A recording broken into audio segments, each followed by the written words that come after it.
Lauren, I have something really important to talk to you about. Do you have a second? Mom? It's been a while, hasn't it? What's up? Well, actually, Amber got a divorce. Amber? Oh, wow, really? What happened? Is it okay if I ask why? You see, Amber ended up finding someone that she truly loves. Wait, what? That's a little sudden, isn't it? Yes, I know it might sound surprising, but it's the truth. And it means that Geoff wasn't really Amber's fated partner after all. So what exactly happened? Did Amber find out something about Geoff? It's not quite that simple. Amber discovered that Geoff was unfaithful to her, and as a result, they ended up divorcing. Stop putting it like that. What do you mean? No matter how people talk about it, Amber really met the person she was supposed to be with and cheated on Geoff, right? She would have been willing to give Geoff a large sum of money just to stay with this new person. She truly found the one she loves.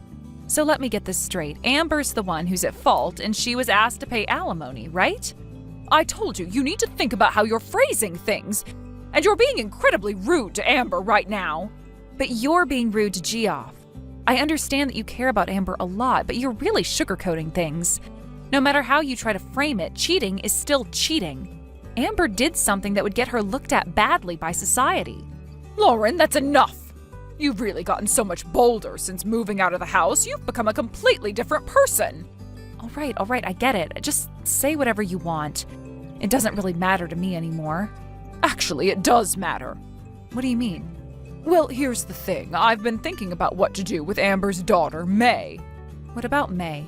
Did Amber get custody of her? Yes, Geoff, who wasn't even biologically related to May, had no rights to her in the first place. What do you mean by that? May's biological father is Amber's ex-boyfriend. Wait, what? Hold on a second. So Geoff and Amber had a child together, right? And now you're saying Amber married Geoff thinking he was the father when in fact May's real dad is someone else? It couldn't be helped. Amber's ex was just a fling.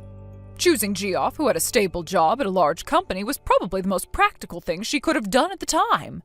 Ah, I see. So this is one of the reasons Amber got divorced. But then what are you planning to do now?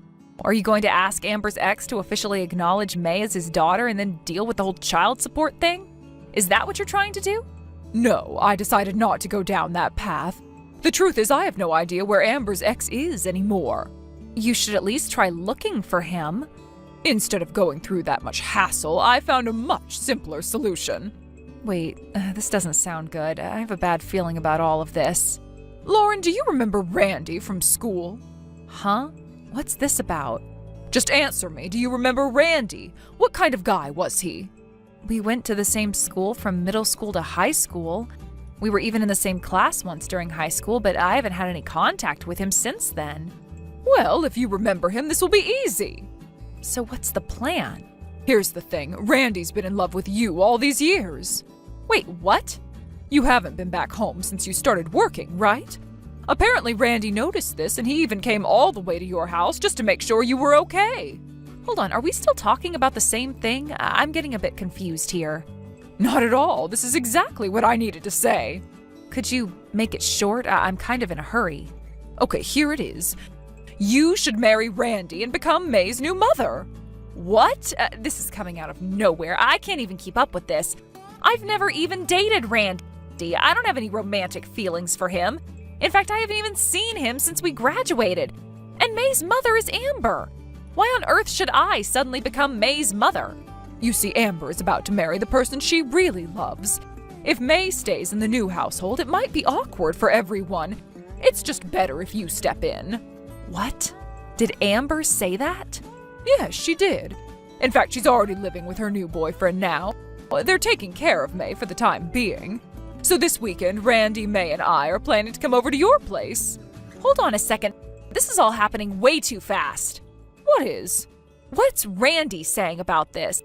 I mean, given everything that's happened, I would think he wouldn't want to suddenly become the father to a child who isn't even his. Oh, Randy said that as long as May is related to you by blood, he has no problem with it. Wait, that's unbelievable.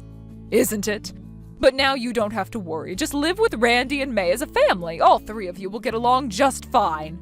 No, I can't do that. What do you mean? Don't push Randy and May onto me just because it works for your plans. Lauren, don't you care about your niece? What? I only met May when she was 1 year old. I don't even know what she's like now.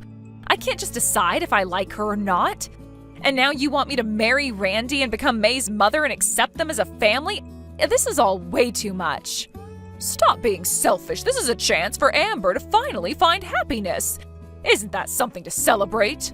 So you're saying that I have to sacrifice my happiness so that Amber can be happy? I never said that. But you found a great guy in Randy, haven't you? At the very least, you can give it a try. This weekend, I'm bringing Randy and May over. We'll fill out the marriage papers and take them to the office. Get ready to welcome your new husband and daughter into your life. But you can't be serious. How am I supposed to do this? I barely even know Randy anymore. And what about the future? Will I just be expected to raise May? I can't just jump into this, especially when I don't even know her. Look, you're making this more complicated than it needs to be. Randy's been asking about you for years, and he's a good man. May will be taken care of, and you'll have a family. Isn't that what you've always wanted?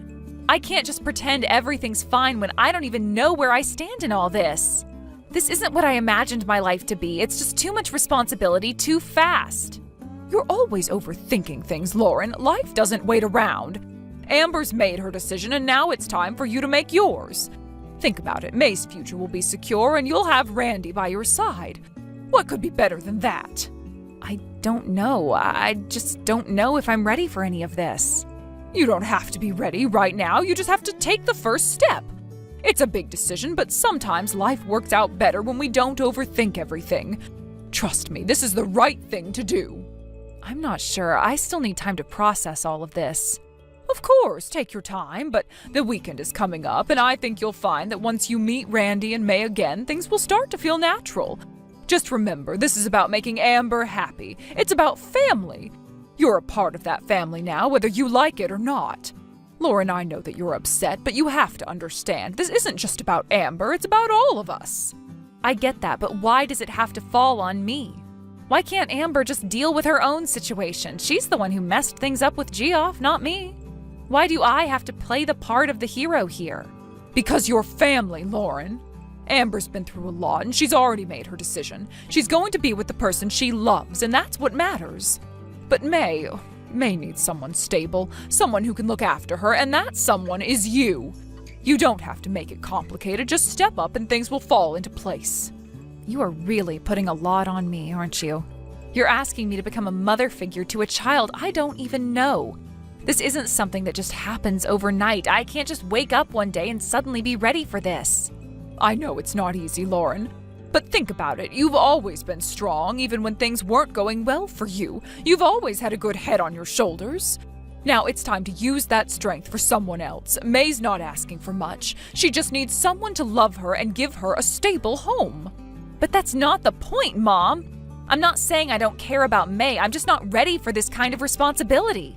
This is a huge life change, and I am not sure I'm prepared for it. What about Randy? Oh, what's your excuse with him? He's a good man, Lauren. He's been waiting for you to open up. Do you really want to turn your back on someone who's been there for you all these years? Someone who's willing to take on this responsibility with you? I don't know, Mom. I feel like you're asking too much all at once. It's not just about Randy or May, it's about my whole life. If I marry Randy, if I take on May, my life will never be the same. I'll have to give up everything I've built for myself. Is that what you want? No, Lauren. I want you to be happy. But you know what? Sometimes happiness comes from the most unexpected places. Look at Amber. She thought she was happy with Geoff, but she wasn't. Now she's found someone who makes her truly happy. Maybe you need to give this a chance. Maybe this is your chance for real happiness, too. You're asking me to give up my freedom, my independence. I worked so hard to get to where I am. I don't know if I'm ready to sacrifice all that for someone else's happiness.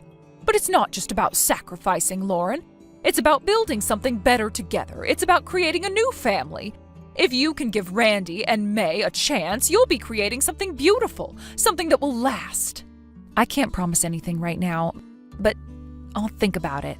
I need some time to process everything. I'm just not sure if I'm the right person for this, you know? I understand, Lauren. Take all the time you need. But remember, we're here for you. We'll support you no matter what decision you make. Just know that Randy and May will be there, ready when you are.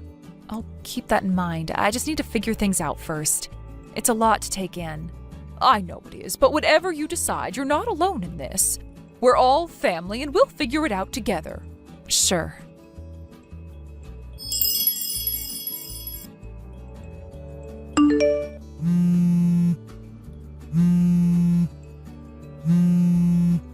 Lauren, you're there, right? I brought Randy and May with me. Open the door quickly. You actually came? Of course.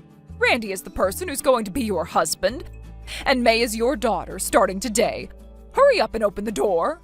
I'm not there anymore. What? I have someone I'm seeing now. What? I was planning to introduce him to my parents during the new year. They always prioritize Amber, but I thought I'd at least report the marriage as a courtesy. But for you to take such drastic action, I can't predict what might happen with my important boyfriend. I'm never going back there again. I just consulted with him, and we've already submitted the marriage registration. Lauren, hold on. I told you I won't let you be so selfish. Mom, if you think I don't know anything, you're making a huge mistake. What? Even though I've left home, I still keep in touch with friends. What are you talking about? Amber's alimony? You had Randy sign a promissory note for her, right? Randy told me that as a condition for letting me marry him, and you agreed to it, didn't you? How do you know that? Randy got drunk one night and spilled the details. He revealed that May's real father is Randy. What? My friends were kind enough not to let me hear this, but Amber at the time was playing a cruel prank. She was trying to get Randy to assault me. But somehow things went awry between them and May was born. It's apparently well known in certain parts of the community. Well, that doesn't matter now. Besides, Randy's family runs a business. Randy, the heir, is May's real father, and what better environment to raise her in than that? Well, isn't that a wonderful turn of events?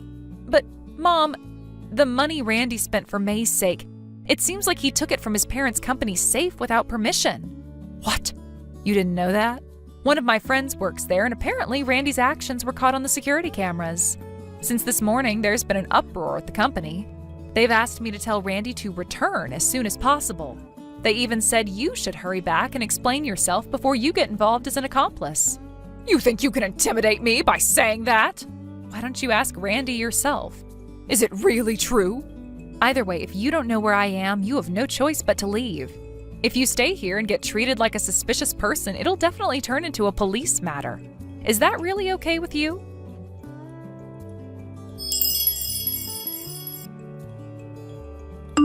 Afterward, it seems like things turned into quite a chaotic situation. The incident almost turned into a public scandal, but in the end, it was resolved privately within the company. The higher-ups made the decision to handle it internally, fearing that involving the police would cause significant damage to the company's image. Randy, however, faced severe consequences. He was removed from the list of potential successors to the company, which had been his clear path for the future, and as a result, he was completely disowned by the family. Furthermore, my sister's life took an even more difficult turn. She had been in a relationship with Randy, and the man she believed was the one found out about it. The news of her past with Randy was enough for him to break things off with her. Her dreams of being with the man she loved, the one she thought she would spend her life with, came crashing down. He couldn't accept the relationship with Randy, and as a result, my sister was abandoned, emotionally devastated and facing a deep sense of loss. It was hard to watch her go through it.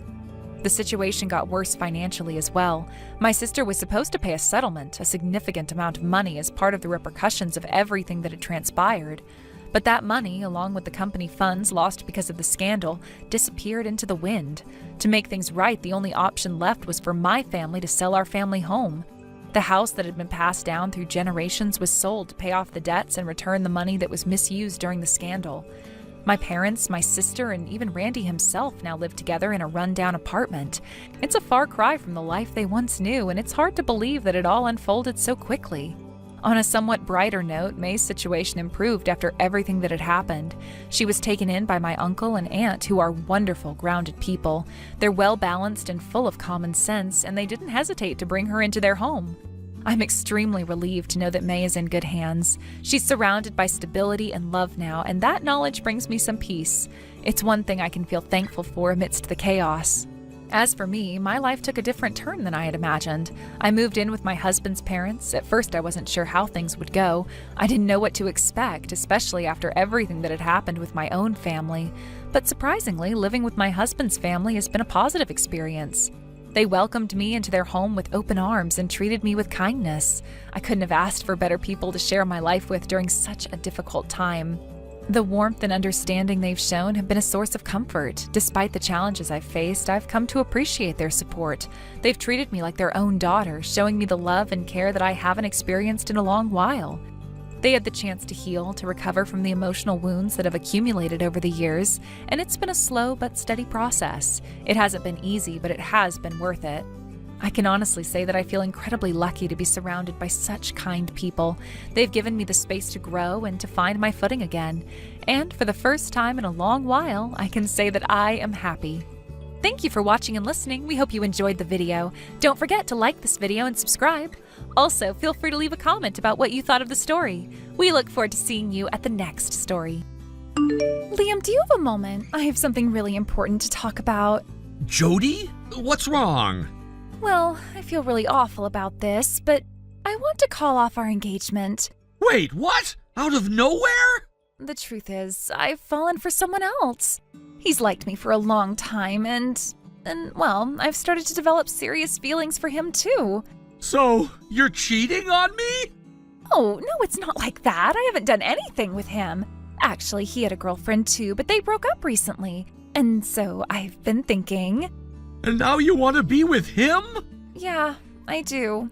Apparently he had his reasons for not pursuing me before. He wanted to be with me, but since I was engaged to you, he gave up and chose to date someone else. But now he's decided to be honest with his feelings. He let go of his previous relationship, and when I heard that, I couldn't ignore what I was feeling anymore. I realized I want to be with him too. So please, Liam, can you let me go and be with the man I'm meant for? I see. Liam, I can't marry you while I'm feeling this way. It wouldn't be fair to you. And I know this is incredibly selfish, but I can't lie to myself or to you, so I'm really, really sorry. I get it. That's enough. I won't force you to stay. Our engagement wasn't fully settled anyway. We'd only just started planning when to meet each other's parents. It's not like we had a wedding date set yet. It's complicated, and yeah, it hurts. But if your heart isn't with me anymore, then there's nothing to be done. I really am sorry, Liam. Then let's just tell our parents we've decided to part ways. Once that's done, we'll leave it all behind us. Yeah, I understand. Thank you for everything. Same to you. Goodbye.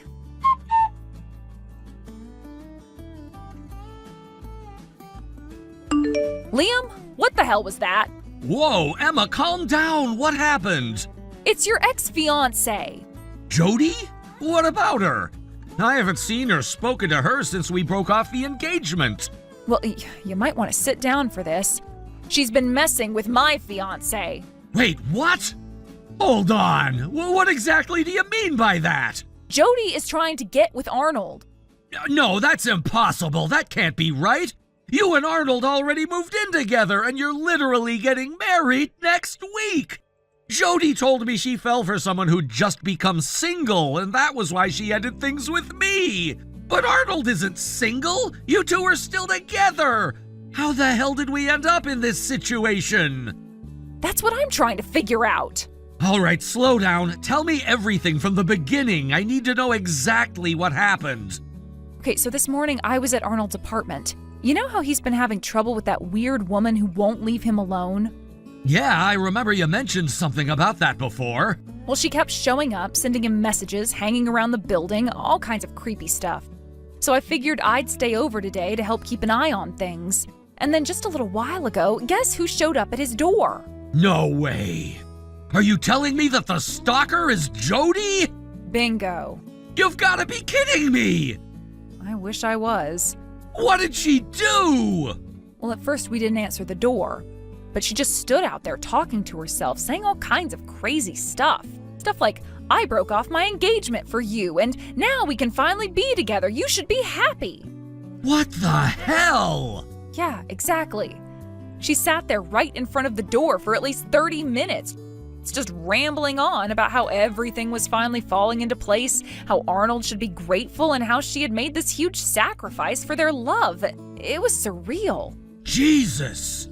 Eventually, the landlord saw her sitting there and came over to check what was going on. He told her she had to leave, and she finally got up and left, but not before making it painfully obvious that she had been planning to stay the night. Wait, what do you mean? She had a damn suitcase with her, Liam. Like a full-on rolling carry-on bag. You're joking! I wish I was. Oh man, that's a whole new level of insane! Right? But wait, Jody doesn't actually know what I look like, does she? No, I don't think so. I don't think she ever saw you in person when we were engaged. Exactly, and I'm pretty sure she has no idea that Arnold's fiancée is actually my sister. Yeah, that would explain a lot. I only recognized her because you sent me that picture of her before. When I saw her through the peephole, I thought she looked familiar, but I couldn't quite place her at first. Then I grabbed my phone, checking the photo again with Arnold, and bam, there she was. Damn, this is insane. None of this makes any sense. I know, right? Jody told me she fell for someone who was already taken but had recently broken up with their partner. That was her entire reason for breaking off her engagement, but you and Arnold are still together. So who the hell was she talking about? That's what I want to know. How did she even get it into her head that Arnold was suddenly available? Where is this coming from? I have no idea, but one thing's for sure, we need to deal with this before it escalates. Are you sure you want to get involved? I mean, I don't want to drag you into this mess if you don't have to be. It's fine. Honestly, I should have asked more questions when Jody broke things off with me. I didn't push for details at the time, and maybe that was a mistake. But more importantly, she clearly doesn't know that you and Arnold are still together. Someone needs to tell her the truth before she causes even more trouble. You really think that'll help? I don't know, but if she's under some delusion that Arnold is single and waiting for her, then at the very least we need to correct that. Otherwise, she might keep showing up. Yeah, I really don't want to deal with another scene like today. I'll message her right now and see if I can get her to explain herself. All right, thanks, Liam.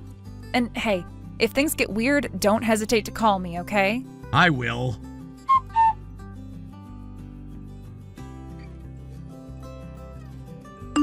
Jody, it's been such a long time. I've been meaning to talk to you about something, and I hope you don't mind. Liam, what's going on? If this is about getting back together, then you should know that I'm not interested. And for the record, I'm actually in a really bad mood right now, so don't expect any pleasantries. It's not about that. I just have something I really need to ask. It's a pretty big deal for me, and I need you to answer honestly, okay? Fine, I'm listening. What's this about? The person you fell for. His name is Arnold, right?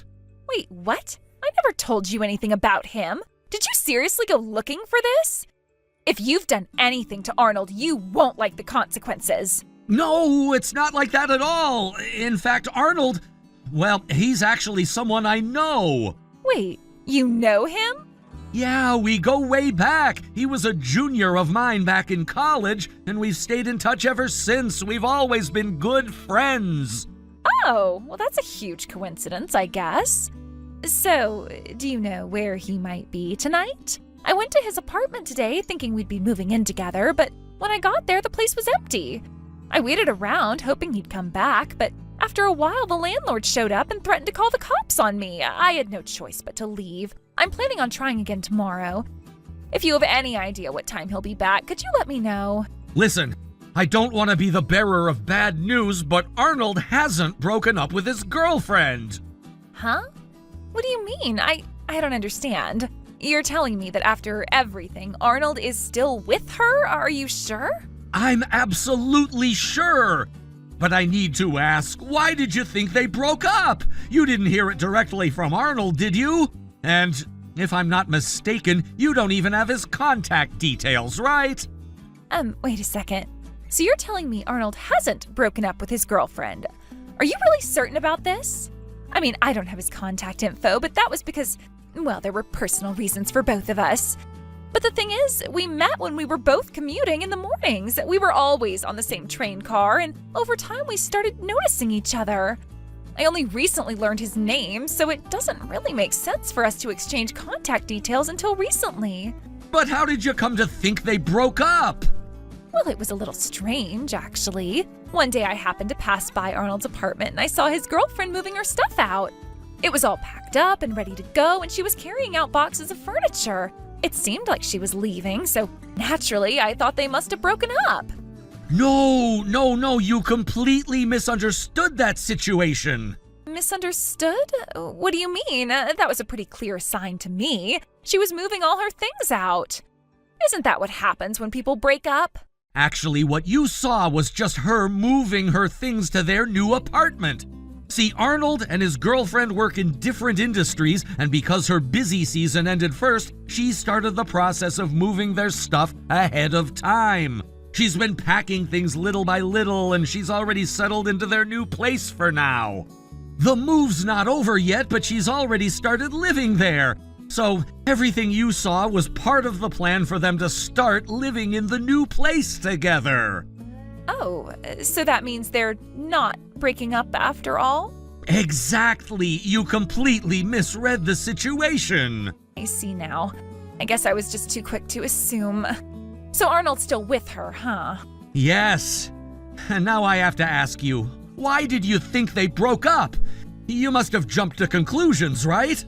Well, I guess you're right. But it's hard not to get the wrong idea when you see something like that. I've just been feeling so confused and uncertain, and when I saw her moving all her things, I couldn't help but think it was the end for them. I understand how you feel, but Arnold and his girlfriend are actually doing just fine. You've got it all wrong. So Arnold hasn't been able to break up with her? He's still hanging on to her? What are you even talking about? Arnold's not holding on to anything. He and his girlfriend are in a good place. They've been together for a long time, and nothing's going to change that.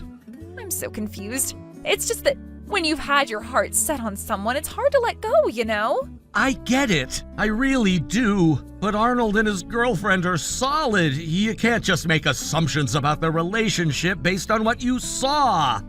Guess so.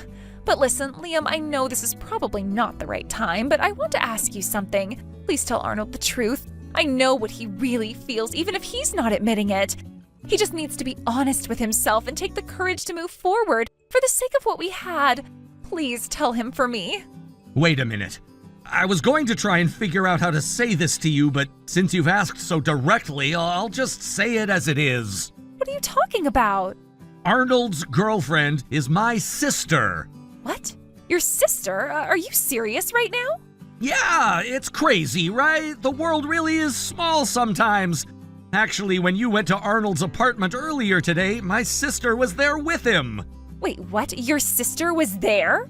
Yeah, it turns out Arnold's been dealing with a stalker situation, and he asked my sister for help. They've been keeping an eye on things together, and when you showed up, well, they weren't exactly expecting you. Wait, a stalker? I don't understand. Arnold's been having problems with a stalker? Yeah, that's right. My sister's been helping him out with that. She's been helping him deal with it, making sure he's safe. But that doesn't make sense. So what about Arnold and my sister? How did they get together? Well, the whole thing started when Arnold came over to my family's house to visit. My sister happened to be there, and Arnold was immediately taken with her.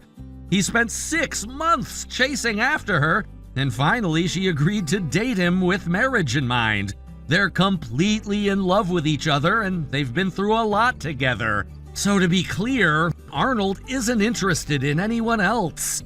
You're telling me that Arnold has been in love with your sister the whole time, but I thought we had something special.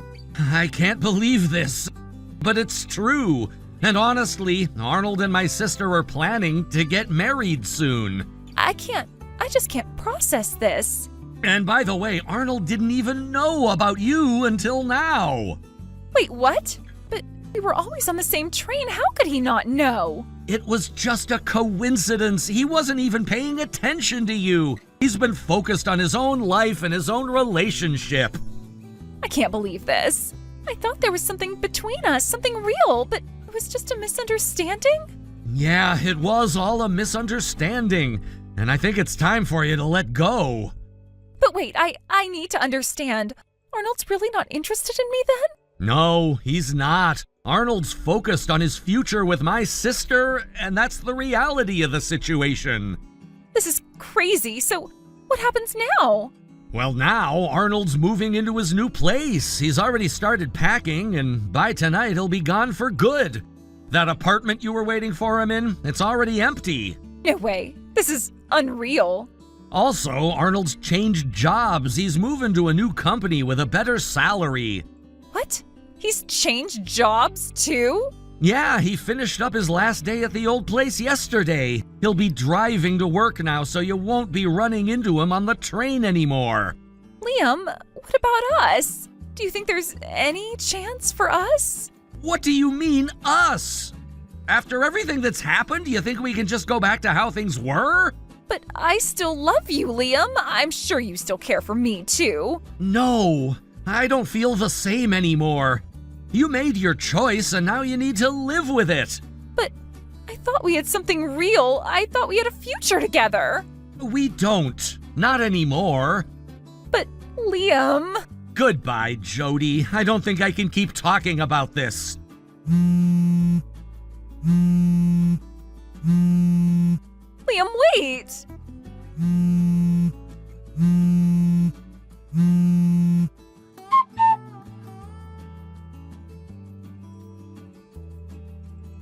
As expected, I immediately informed Jody's parents about the situation.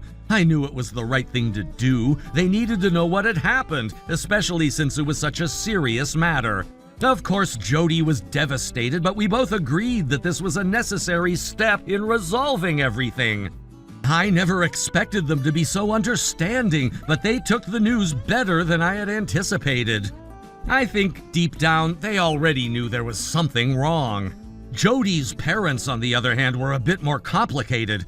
They lived in a more rural area, and at first it seemed like they might try to avoid confronting the situation. But in the end, they decided to come to the city, which I felt was a responsible thing to do. When they arrived, they were incredibly apologetic. They genuinely seemed remorseful for what had happened. Jody's actions had caused so much pain for me, and I had no idea what to expect from her parents. But the sincerity in their apologies was something I hadn't anticipated. They didn't make any excuses for Jody's behavior, which I appreciated. They were simply sorry for what their daughter had done, and that meant a lot to me. When we started talking about Jody's past, things got even more complicated. It turned out that Jody wasn't always the perfect, well-behaved person she portrayed herself to be. She had a history of being manipulative and controlling, something I hadn't been aware of at the time. According to her parents, when she was still living in her hometown, she had a tendency to become overly possessive. As a high school student, Jody had convinced herself that she was the one and only girlfriend of a popular boy in school. She believed that she was the center of his world, and in her mind, no other girl had any business being close to him. She would go so far as to bully and push away any other girls who showed interest in him, even those who were friends or classmates. It sounds unbelievable, but it seems she was very successful in her manipulation at the time. She had a reputation for being this perfect girl, and I guess she used that persona to dominate social situations. However, one day, everything came crashing down for her. She confronted the boy she thought was her boyfriend, only to hear words that completely shattered her self-image. He told her flatly that she was not his girlfriend. In fact, he had never seen her that way. To make matters worse, he told her that he had always disliked her controlling behavior. That moment was a turning point for Jody, and she couldn't handle the humiliation. After that incident, she became an outcast in her hometown, unable to show her face around her peers. The boy she had once believed she was meant to be with had rejected her in the worst possible way, and she couldn't bear the reality of it. In the aftermath of this revelation, Jody's parents said she became very withdrawn. She was so embarrassed by what had happened that she couldn't stay in her hometown anymore. At the time of her high school graduation, she packed up and left, deciding to leave everything behind. It was clear to everyone that she was trying to escape from the reality she had created. But it wasn't that easy for her. Jody's parents, seeing that she was spiraling, tried to bring her back home. But when they did, they didn't exactly give her much of a choice. They had already arranged for her to marry a man much older than her, someone who lived in the neighborhood. This man was in his 40s, and Jody's parents quickly pressured her into marrying him.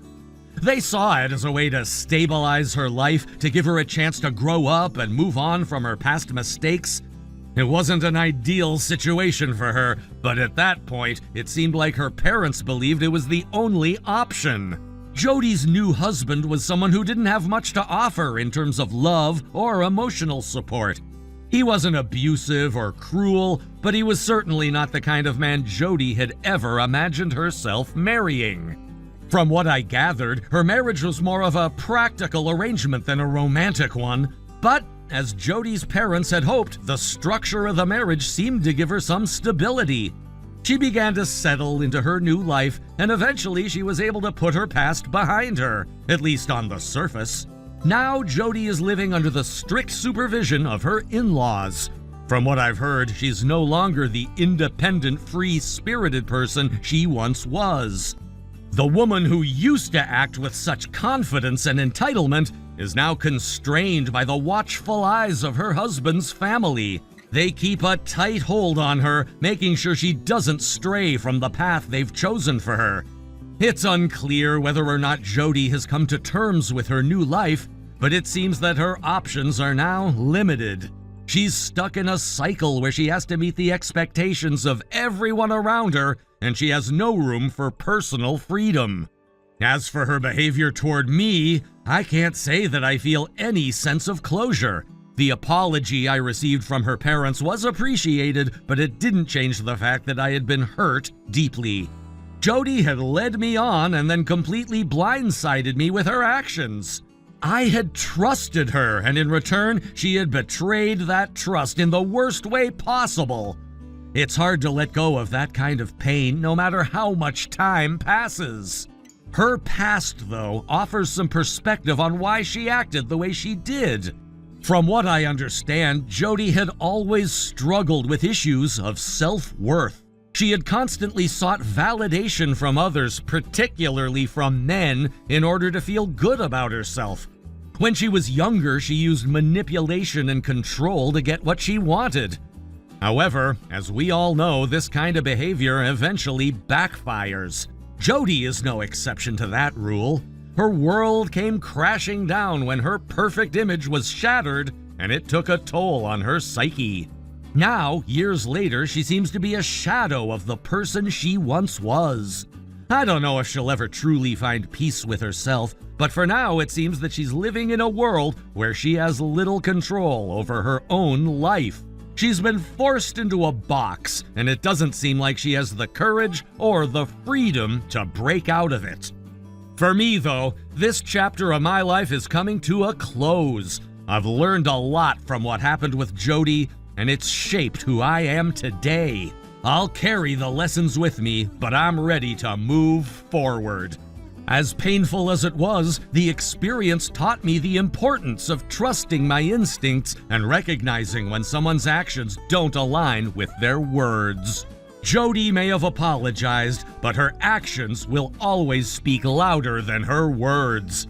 I've learned not to make the same mistakes twice, and I've learned that people's pasts often catch up with them. No matter how much they try to hide or cover up, the truth has a way of coming to light eventually. And sometimes the truth is that people are just not who we thought they were. Thank you for watching and listening. We hope you enjoyed the video. Don't forget to like this video and subscribe. Also, feel free to leave a comment about what you thought of the story. We look forward to seeing you at the next story. Good evening, Dad. Are you still at work? Oh, Jacqueline? It's rare for you to call me out of the blue like this. Is something wrong? It's something important, and I think it's going to take a while to explain. So if now's not the time to talk, I can wait until later, I guess. Actually, I just got home, so I have time. Go ahead, tell me what's on your mind. I think this might really shock you. I don't know how to say this, and I don't want to upset you, but I have to tell you. Jacqueline, just tell me. Whatever it is, I'd rather hear it from you. Mom, I think she's having an affair. What? Jill is cheating? I didn't want to believe it either, but I've seen the proof with my own eyes. She's been bringing a man into our house, and they've been doing things. Hold on, just wait a second. Dad, I don't even know where to start. This whole thing makes me sick. I've been holding this in for so long, and I don't know what to do anymore. Jacqueline, take a deep breath. I need you to explain everything carefully. I know this must be hard for you, but let's go step by step. Can you do that for me? I can't wrap my head around it. Mom's always had such an easy life ever since she married you. You've given her everything. Financial stability, a comfortable home, security, peace of mind. She used to constantly stress about money, but after she married you, all of that disappeared. She doesn't even need to work, but she chose to do that part-time job just to pass the time. Because of you, I was able to go to university. I wouldn't have had that chance if you hadn't been there for us. Jacqueline. I've always been grateful for everything you've done. You're the best father I could have ever asked for. You took care of both of us. You made sure we never had to struggle. And despite all that, she still turned around and did this to you. How could she? How could she betray you like this? Let's go through this carefully. I know you're upset. I am too, but I need to understand exactly what's happening. Can I ask you a few questions? Oh, yeah, of course. First, do you know who this guy is? I think he's a university student. He works part-time at Mom's job. A student? Wait, you don't mean he's younger than you? Yeah, he's definitely younger than me. I don't know what his full name is, but Mom calls him Curtis. Curtis? That could be a first name or a last name. Mom usually calls people by their first names when she's close to them. Right, that does sound like her. So it's probably his first name. Jacqueline, did you actually see them together? Like something undeniable? Yes. I came home earlier than usual one day and I saw her walking him to the door. And then they kissed. It wasn't just a peck on the cheek or anything. It was a real kiss, like lovers. And it wasn't just one. I've seen it happen multiple times now. Every time it's the same. She sees him out, they kiss, and he leaves. She's being reckless. I think she's doing it on purpose, timing it so he leaves right before I usually get home. She probably thinks it's safe because she assumes I'm still on my commute. Wait, explain that. So last month, my company changed its working hours slightly. Because of that, my train transfers are smoother now, and I get home about 20 minutes earlier than before. But I forgot to mention it to Mom. So that's how you ended up catching her. Yeah. That must have been awful, seeing your own mother like that. I can't even imagine how you must feel. Honestly, it makes me sick. I can't even look at her the same way anymore. It's bad enough that she's cheating in the first place, but with someone that much younger? He's practically a kid. It's disgusting. Jacqueline, I need to ask you something. Do you feel safe in that house? What? Do you feel okay living there? Because if not, you don't have to. If you want, I can help you move into your own apartment. But... Don't worry about the money. This is an emergency. If you need financial support, I'll cover it. I don't want you living in an environment that makes you feel like this. You shouldn't have to come home every day to something that makes you sick. I don't know. Jacqueline, I want you to think about yourself first. You've already been through enough. I never thought this would happen. I know. That's why I don't want you to force yourself to stay in that house if it's making you miserable. I'll help you find a place. I'll even cover your first few months' rent if you need me to. Okay, I think I'll take you up on that. Good. And Jacqueline, if you need anything, just let me know. You don't have to handle this alone. Thanks, Dad. Now about Jill. I need to figure out how to deal with this. Actually, I was thinking of investigating myself. What? But... It's okay. Talking to you has helped me calm down a bit. And to be honest, I know Mom's daily routine better than anyone. If I move out, she'll think she has total freedom. She'll get careless. She'll invite Curtis over more often, thinking no one's watching. That's actually a good point. That might be the perfect opportunity to gather more proof. But Jacqueline, listen to me. If it gets to be too much, promise me you'll stop and let me take over. I will. I promise.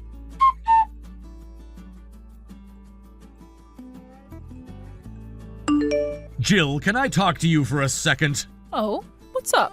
I've been thinking. I was wondering what you're doing right now, just now, at this moment. That's a strange question to ask. I can't remember the last time you reached out just to ask about something like that. It's always been about something specific. Is something wrong? Yeah, no, I mean, I'm sorry, I didn't mean to sound strange. It's just things have been crazy lately. Work, life, everything's been spinning out of control. I've just been trying to catch my breath. I finally feel like I can manage things again, and so here I am, checking in on you, I guess. Oh, I see.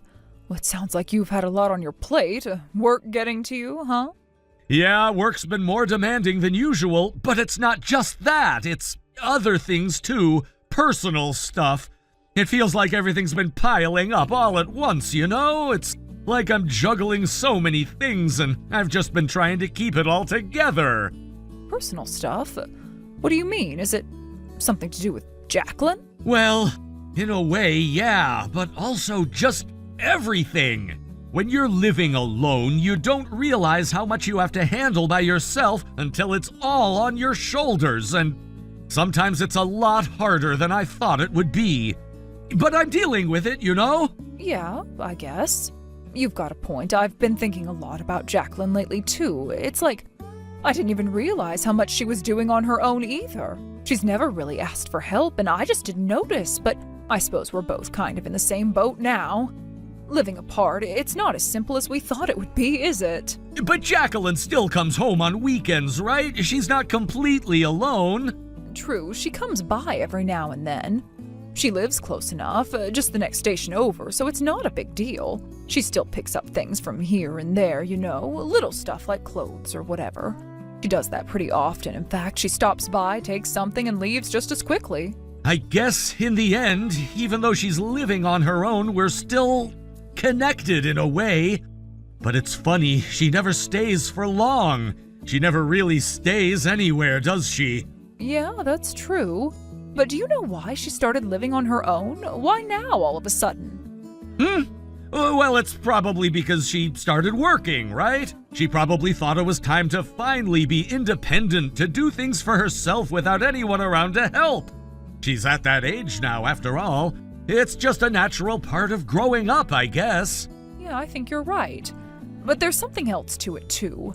At least I think there is. It's like, you know how you can feel like you're standing on your own, like you're doing all right, but then it's like you're waiting for something, waiting for someone to come along and sweep you up again. It's like if you don't make that break, if you don't truly cut those strings, you could just get caught up in the same old cycles. And that's why Jacqueline needed this. She needed to break free. I don't know if you get what I mean. I think I do. It's like a little deeper than just moving out. She probably realized without that space she could end up being pulled back into all that drama. Being dragged around, it's like maybe she needed to see where she really stood by herself. I think that's why I feel like she's been keeping her distance lately. Not just physically, but emotionally too, you know?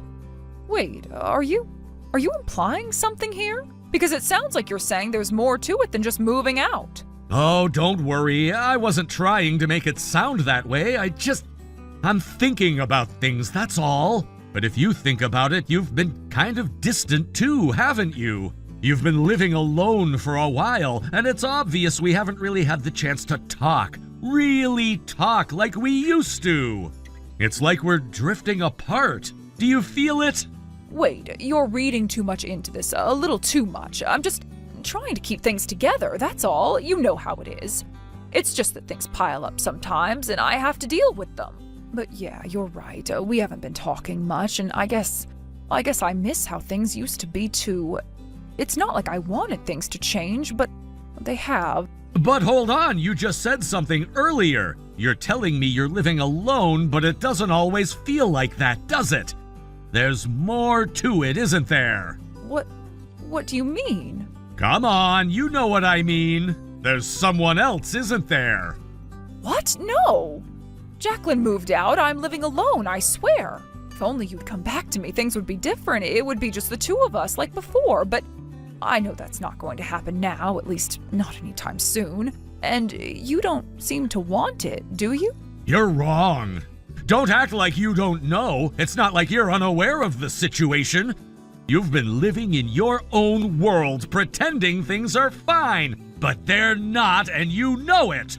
Wait a second. What are you even saying now? What's going on here? This doesn't make sense. I don't get it. It doesn't make sense, huh? Well, I guess you're not going to get it until you see it for yourself.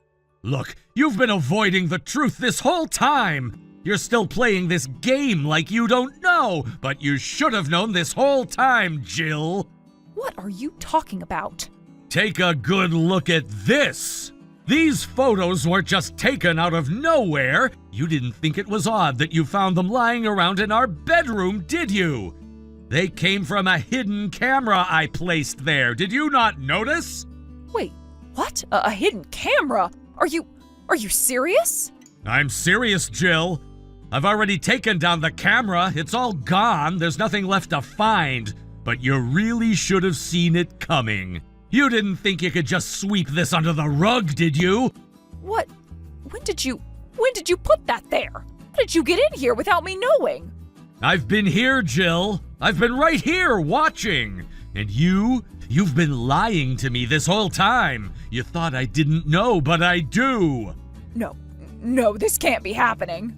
Oh, but it is. You think I don't see it? You think you've been clever, but I know. I've known all along. And now you're stuck with the consequences. So, you still want to deny it? Oh, fine. I get it all right. You want me to admit it, right? So here it is. That guy, he's my boyfriend.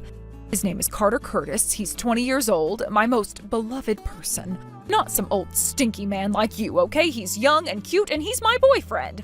I see. So, you're just going to accept that, huh? Just like that? Well, if you're willing to admit it, I guess I don't have much choice. But just so we're clear, you don't really think I'm gonna just let you go that easily, do ya? Do you know what you're asking for now? Oh, don't worry about me. I'm sure I can figure it out. We'll get it sorted. After all, I've got money. Jacqueline's working, so I can count on her to help me out. And Jacqueline, she'll be on my side. She's my daughter, after all. She'll help me out with whatever's needed. You think Jacqueline's gonna help you? I think she's already made up her mind. What are you talking about? You see, Jacqueline was the one who exposed you. She's the one who told me about everything. Jacqueline's the reason I know about the affair, Jill. Who? What? The hidden camera? Jacqueline put it there. That's right. Are you serious right now? What are you even talking about? This isn't making sense. Oh, it's perfectly clear. You were so confident, like you thought no one would ever find out. But Jacqueline, she saw it all. She walked in on the two of you. Wait, no, she can't. She wouldn't. I'm her mother. No matter what, she's supposed to stand by me. She's supposed to side with me, not you. You're just some guy who's been hanging around. Jacqueline, she's my daughter, blood, not like you. And that's exactly why she can't forgive you. That's why she's doing this. She saw it all, Jill. Wait, what? What are you saying? You mean Jacqueline already knew about David? Oh, she knows more than you think. Jacqueline knew about your affair with David. You told her the divorce was because of David's infidelity, didn't you? Yeah, but that's the truth, isn't it? What else could I say? It happened. No, Jacqueline knew, and she was hurt. And when I talked to her, she told me what you've been hiding. What? What do you mean? What else have you hidden from her? She learned something else, Jill. She learned about the money you didn't spend on her, the child support you've been keeping from her. Do you know what that does to a child? Do you know what you've been doing? What are you talking about? I never kept it from her. You don't understand. I understand more than you think. Jacqueline went to see David recently. No, No way, you're lying. She doesn't even know where he is. Actually, someone told her, a relative, someone she was still in contact with. Someone sent her updates, even sent her New Year's cards. Who told her? I don't know, but what I do know is that Jacqueline found out what you've been doing. She discovered that the money David sent for her, money that was supposed to go to her needs, ended up in your hands. It wasn't used for Jacqueline. It wasn't used for her education or her well-being. What? No, that's not true. I was doing what I had to do for her. I was being a good mother. No, Jill, you weren't being a good mother. Jacqueline had to work day in and day out all through high school because you refused to use that money to support her. She had to struggle. Do you understand that? No, I didn't make her struggle. That was for her education, to make her tougher. It was important. Important? So, what, you thought the best thing for her was to leave her with nothing? To make her suffer just so she could learn a lesson? That's what you did to her, Jill. And now you're getting what you deserve. This is ridiculous. You're not even hearing me right. You can't say all this without understanding that I was trying to teach her something. I was doing what's right. You weren't, and Jacqueline knows it. She found out about everything you've been hiding, and guess what? She's done with you. No, she can't be. She's my daughter. She can't just walk away from me.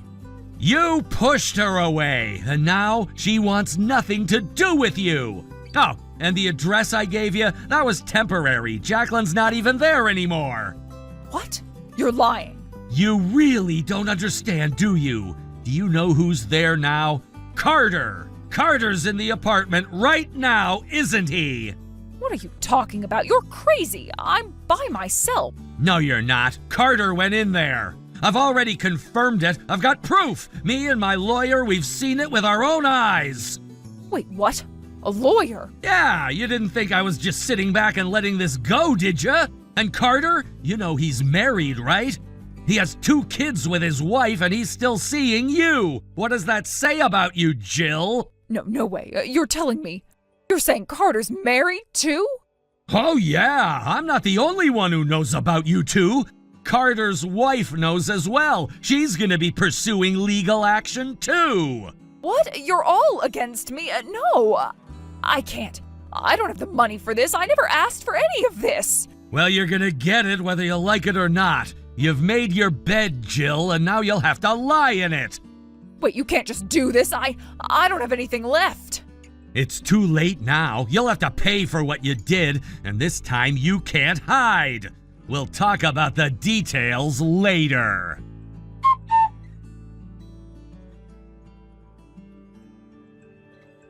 As I approached the door to my house, I heard the familiar sound of the lock clicking shut. It was as if the universe was reminding me just how determined she was to resist. The audacity of it all, this pathetic refusal to admit defeat, was truly something to behold. How much longer was she going to keep up this charade? It was clear to me that she was holding on to something she knew was slipping away, but her efforts were becoming increasingly laughable. Of course, the moment I reached for my key, the matter was resolved.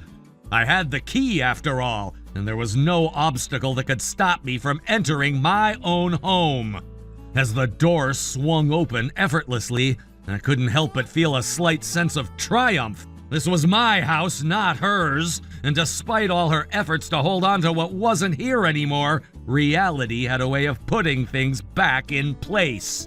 Inside the house, things were quieter than usual. I knew she'd been trying to avoid any confrontation, hiding away like a child caught doing something wrong. She had no one to lean on now, no one to protect her from the consequences of her actions. For all the strength she had tried to project, it was all unraveling now. The facade was cracking, and she could no longer pretend like everything was fine. The first thing I noticed as soon as I stepped into the living room was the absence of Carter, her so-called lover. His presence in this house had always been a thorn in my side, but now that thorn was gone. As I had anticipated, he had already made his exit. He'd been quick to make the decision to divorce. It wasn't surprising, really. The moment I heard that he'd been seeing someone else while still married, I knew he'd fold under the pressure. He had been nothing more than a coward, hiding behind the illusion of a glamorous relationship, only to find himself in the crosshairs of a woman who would tear him apart without hesitation. Carter had always relied on his wife, a well-established woman with a successful career. She had been the one supporting him financially, giving him the freedom to play around and indulge in whatever whims he had. But that came with a price.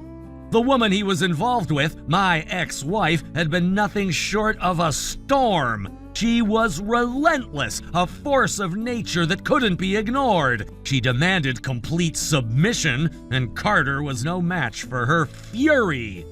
It didn't take long before he was reduced to a trembling wreck, the man who had once tried to play the part of a confident lover, now resembling a scared little puppy, cornered and unsure of what to do. As for Jill, his wife, the situation was even more complicated. Her world was crumbling, and she was starting to realize the weight of her choices. She had been completely blindsided by Carter's affair, and now, as if the universe had decided to throw in another twist for good measure, she was left without anyone to rely on. Her own daughter, unable to forgive the betrayal, had severed ties with her, and that left Jill in an even worse position than she had imagined. Her social standing, her support system, everything was falling apart piece by piece. Now, with the divorce finalized, Jill found herself alone. She had no one left to help her and no one to turn to for support. This is what happens when you betray the people who care about you. Jill, in her desperation, had nowhere to go but to me. I could see it in her eyes, the panic.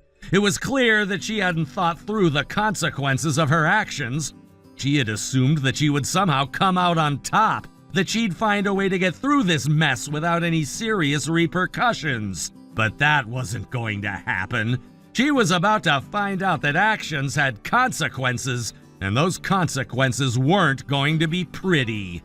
As she begged, as she pleaded for me to help her, I remained unmoved. It wasn't about being cold or unforgiving. It was about understanding that there was no easy way out of this.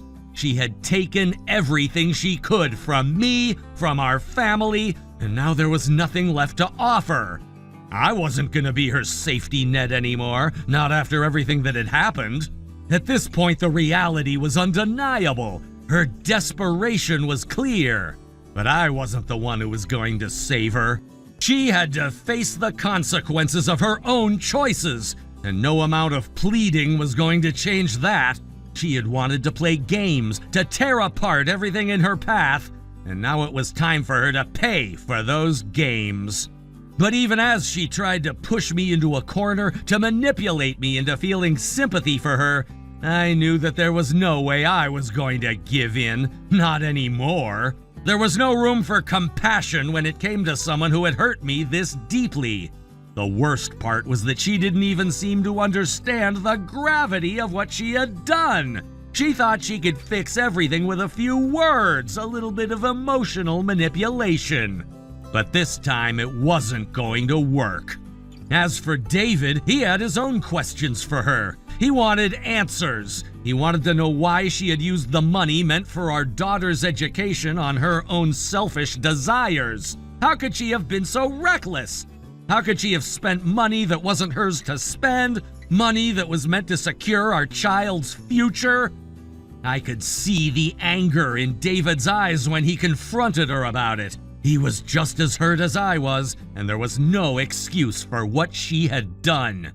In the face of his accusations, Jill had no choice but to confront the full weight of her actions. She couldn't hide behind her lies anymore. Her response was predictable. She tried to justify her actions as if there was any valid excuse for what she had done. But the truth was clear. She had been selfish. She had been so consumed by her own desires that she lost sight of what really mattered. Now, as a result of her own mistakes, she was forced to pay the price.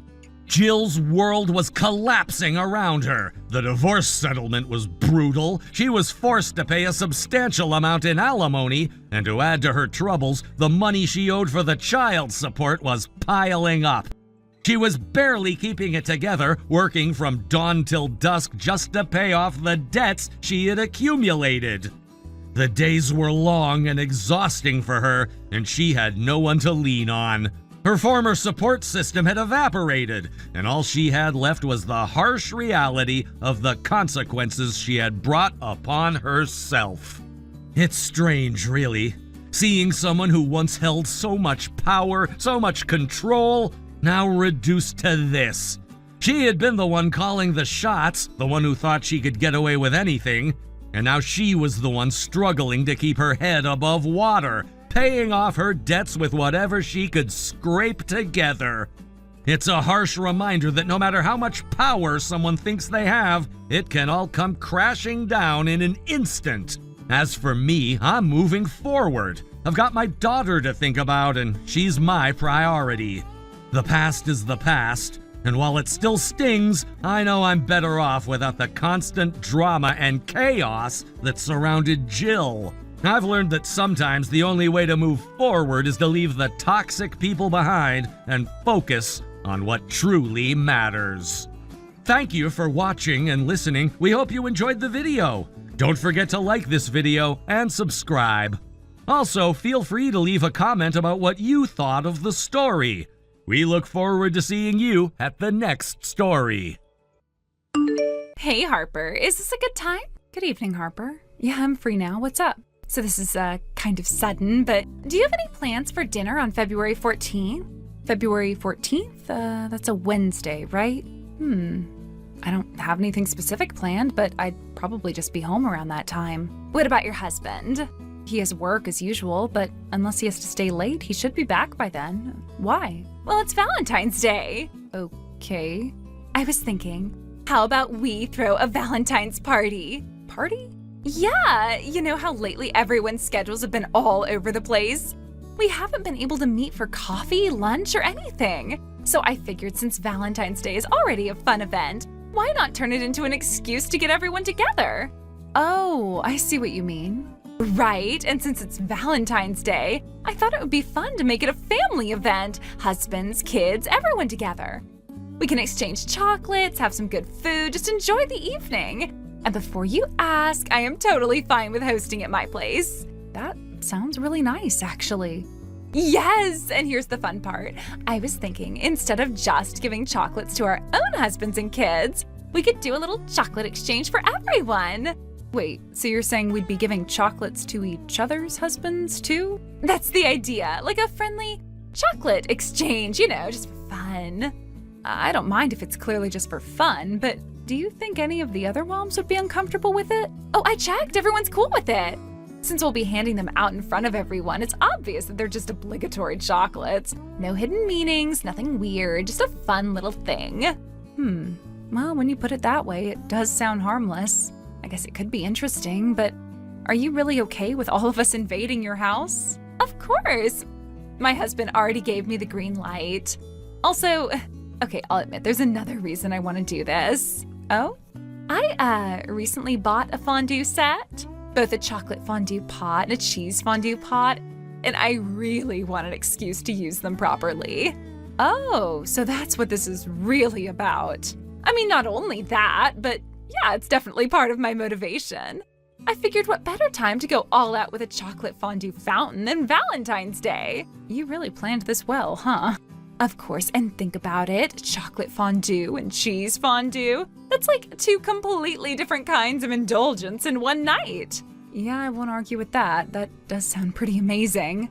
Right? The only thing is, I'll probably ask everyone to bring a dish or something just to make sure we have a good variety of food. But aside from that, it'll be super chill.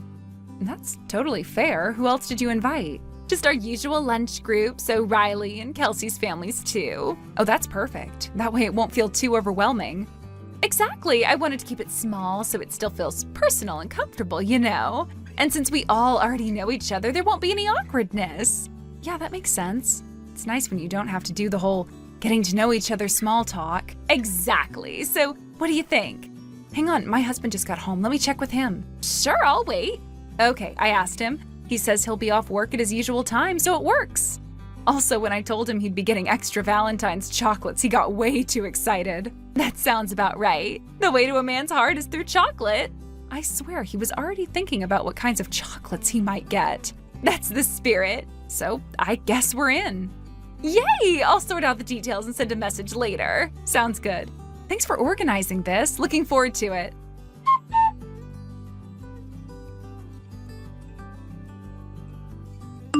Hey, thanks again for today. No, thank you. We totally invaded your house, but we had such a great time. My husband and daughter are still grinning from all the chocolate they got, me included.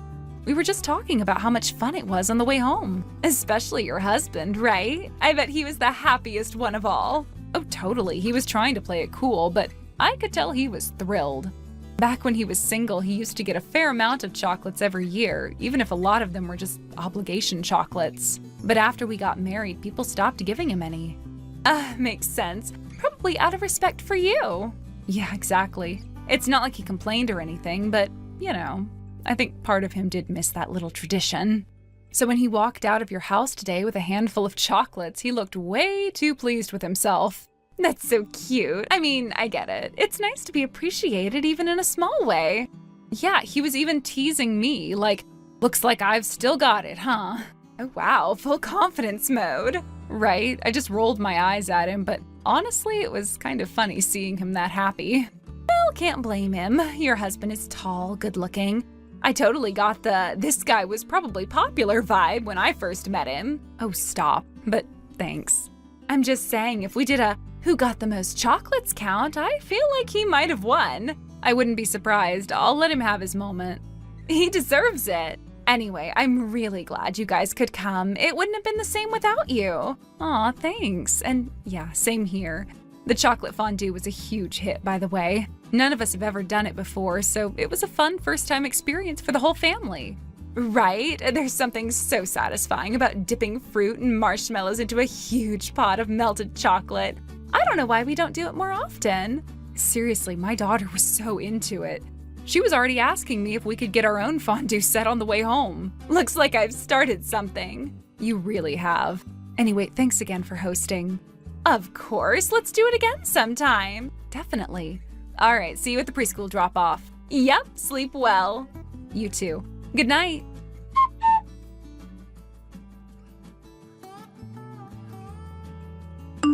Raquel, do you have a minute? What is it?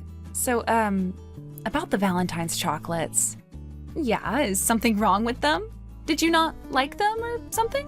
Oh, no, it's not that. It's just the chocolate muffin you gave me. Was it, by any chance, from that fancy chocolate shop near the station? You know, the one with all those limited edition chocolates and exclusive items? Huh?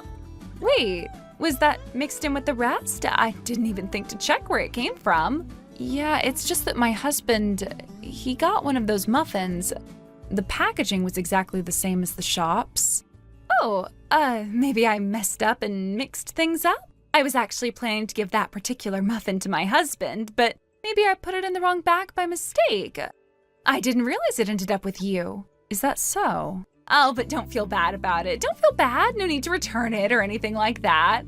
I gave it to you as a gift, so please tell him to enjoy it on my behalf. I'd be happy if he liked it. Yeah, okay. But there's something else. See, there was also a message card that came with it. It said, "I love you. If you feel the same way, send me a message." Now, what's that supposed to mean? Wait, what? So you're saying you did know about it? How do you even know about the message card? Well, I didn't want to bring it up and seem rude since you were the one who gave it to me, but my husband, he likes chocolate, but he's not really a fan of muffins. So I figured my daughter and I would just eat it instead, but when we opened it, there was that card. I'm pretty sure you didn't mean to send a message like that to us, right? Oh, wait. Maybe it was meant for my husband. I'm starting to think I mixed it up.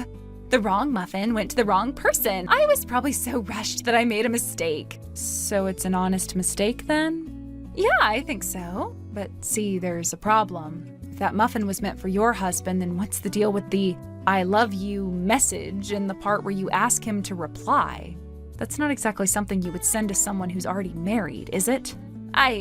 Well, I'm not trying to be rude, but if you're already married, you wouldn't need to say something like that to anyone. You've crossed that line a long time ago, haven't you? So wait, you're accusing me of something? Are you saying that I'm cheating on my husband with yours or something? No, of course not. I'm not accusing you of that at all. Oh, thank goodness. You really scared me for a second. You were trying to seduce him, weren't you? Huh? What? Why would you say something like that? I didn't seduce anyone. Sure, your husband's good looking, but that doesn't mean I'm trying to pull something behind anyone's back. Please don't make this into something it isn't. Riley's dad and Kelsey's dad. Wait, what? I know this is hard to believe, but we've confirmed this already. Wait, what do you mean confirmed it? Well, while I was sitting there thinking about what was going on with this whole chocolate muffin thing, I got a call from Kelsey's mom. She was wondering about the same message, so I talked to Riley's mom, and guess what? Turns out all 3 of the dads who came to your little Valentine's party yesterday got the exact same message with their chocolates. No way. Yeah, I know it's hard to believe, but that's why I'm asking. Do you have an explanation for this? You invited us to your house and you called it a Valentine's party. But really, it was an excuse to give your love chocolates to other people's husbands. Do you think that's okay? You're seriously going there? You're making me sound like some kind of villain. Just because I gave some chocolates doesn't mean anything is going on. I'm not saying you're a villain, but look, depending on your explanation, things are not going to end well for you. Are you seriously saying everyone is ganging up on me? All I did was give chocolates. If you have a legitimate reason, then fine, explain it, but this isn't something a married woman with children should be doing. You know that, right? Love is freedom. I believe in following your heart and doing what feels right. That kind of excuse works if you're single. You can't say things like that when you're married. If you were just some random single person, I might understand, but not now. I'm being honest with you. My husband saw that message card and he was disgusted. He's completely turned off by it. Wait, what? Are you saying that he didn't like my confession? Are you for real? Of course not. If he had any sense, he would be creeped out by a married woman giving him love notes. But just a little bit isn't bad, right? Are you serious? Do you even know what the other parents are calling your husbands at the kindergarten? They call them the handsome dad trio. What? Yeah, it's ridiculous, but true. They're all good-looking guys, and honestly, you got lucky landing one of them. So now, after everything, you think it's okay to ask for a turn with them? You really think that's fair? No, this isn't about fairness, it's about wanting a little taste, just one time. You've completely lost it. You can't be serious. You don't get to borrow someone's husband for a day just because they're attractive. That's not how it works. What's the problem? Is it really that hard to share a little bit of happiness? Excuse me? That's not how relationships work. You can't just take whatever you want because you're feeling entitled. Well, you know what? Your husband is a nice guy. He's a good father. He's everything a woman could want. Oh, really? Well, if you think so highly of him, why don't you just take him? I'm sure you'll be much happier with him than I am. What? Yeah, go ahead and take him. I mean, he's not getting any younger, and my mother-in-law is the worst, so feel free to trade. No way, I'm not swapping my husband with yours. You're just being stubborn. You can't take a little joke. No, this isn't funny. You're out of line. You need to stop with this nonsense before it gets worse. And by the way, did you even realize that Riley's dad is inside your house right now? Wait, what? Yeah, I'm serious. He's inside.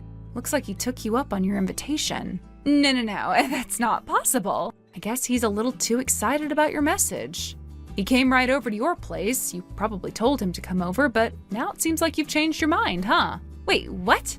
Let me explain it clearly. He got the message from you, he opened the chocolate last night, he saw the card, and instead of being confused or uncomfortable, he decided to send you a message.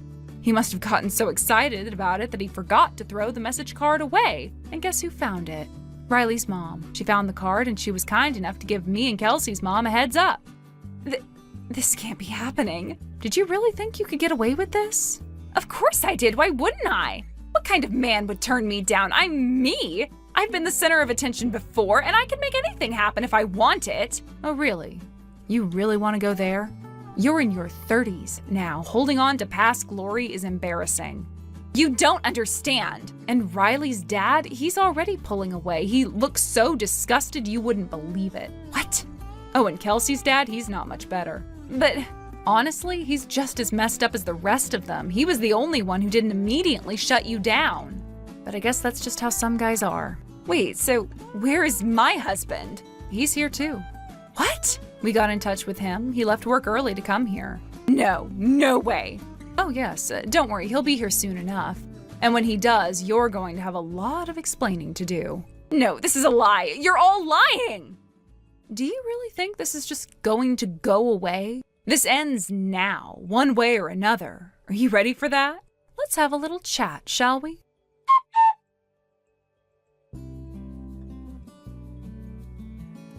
Raquel, under the guise of hosting a Valentine's party, set out to seduce 3 married men. Her plan seemed to be carefully crafted, and it wasn't just a casual invitation. She'd clearly put a lot of thought into it, believing she could manipulate the situation in her favor. The men in question, 3 married individuals, were unsuspecting. They had no idea what she was planning when they accepted the invitation to the party. Unfortunately for Raquel, her plan wasn't entirely successful. Only Kelsey's father ended up succumbing to her advances. The others, despite her best efforts, resisted her attempts to entice them. It was a strange situation, one where the dynamics of a simple social gathering quickly took a turn for the worse. What was intended to be a lighthearted evening of celebration ended up becoming the backdrop to a deeply unsettling scenario. As things escalated, the children, including Kelsey, were hastily sent off to stay with Kelsey's maternal grandparents. It was an abrupt decision, one made with the sort of urgency that suggested something far more serious was unfolding. Kelsey's parents, both of them, were completely unaware of Raquel's true intentions. Their trust in her was shattered in an instant when they arrived at Raquel's house. The scene that awaited them upon their arrival was far worse than they could have imagined. As they stormed into the house, what they found was nothing short of disturbing. 2 half-naked figures were scrambling in a panic on the bed, caught completely off guard by their intrusion. The entire situation was a chaotic mess, one that made it clear that things had gone far beyond a simple party. The shock and anger that must have surged through Kelsey's father in that moment were palpable. Without wasting any time, the couple confronted Raquel and Kelsey's father, and the consequences quickly became clear. Raquel's actions had led to irreparable damage to both her marriage and her family. It didn't take long for the truth to sink in, and the fallout was inevitable. To put it bluntly, Raquel's marriage ended in divorce. It wasn't just an emotional or personal decision, but a legal one. The marriage had been broken beyond repair, and Raquel, despite her attempts to justify her actions, was unable to salvage anything from the wreckage. The custody of their child was awarded to Kelsey's father, a decision that seemed to be a direct consequence of Raquel's behavior. She had proven herself to be untrustworthy, and her actions made it clear that she could not provide the stable and secure environment Kelsey needed. Meanwhile, Kelsey's mother and father chose to separate, at least temporarily. They needed time to process everything, and the strain caused by this betrayal made it difficult for them to remain together. The emotional damage was too deep for them to continue their relationship as if nothing had happened. This wasn't something that could be swept under the rug or forgiven easily. Their separation was, in many ways, the only viable option at that moment. As for the details of the divorce settlement, such as alimony, child support, or any financial compensation, those were things that remained private. It wasn't something that could be easily discussed, given the sensitive nature of the situation. However, what we did learn about Raquel after the divorce was sobering. She had been a stay-at-home wife for years, relying on her husband to support the family financially. Her life, it seemed, had been built on this arrangement, and now, with everything crumbling around her, she had little to fall back on. Raquel's search for employment after the divorce was not easy.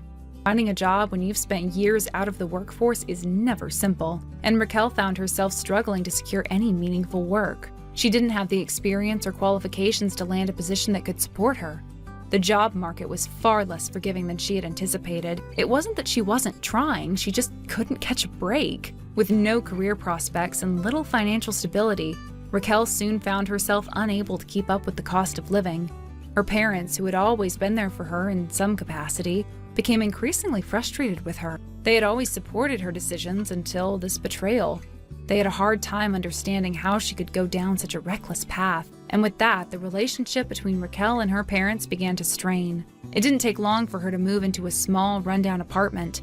This wasn't a place where anyone would want to live. The conditions were poor and the apartment was nothing like the home she had once shared with her husband. It was a far cry from the life of luxury she had enjoyed during her marriage. Instead, Raquel now found herself living paycheck to paycheck, struggling to make ends meet. In an attempt to pay off her mounting debts, Raquel took on multiple jobs. She worked long hours doing whatever she could keep herself afloat. But the money she earned was barely enough to cover her rent and the most basic of expenses. The reality of her situation was grim, and the comfort of her former life seemed like a distant memory. Despite the challenges she faced, Raquel was determined to rebuild her life. However, her efforts were often futile. The emotional toll of the divorce and her subsequent struggles weighed heavily on her. There were days when it seemed like the weight of everything was too much to bear.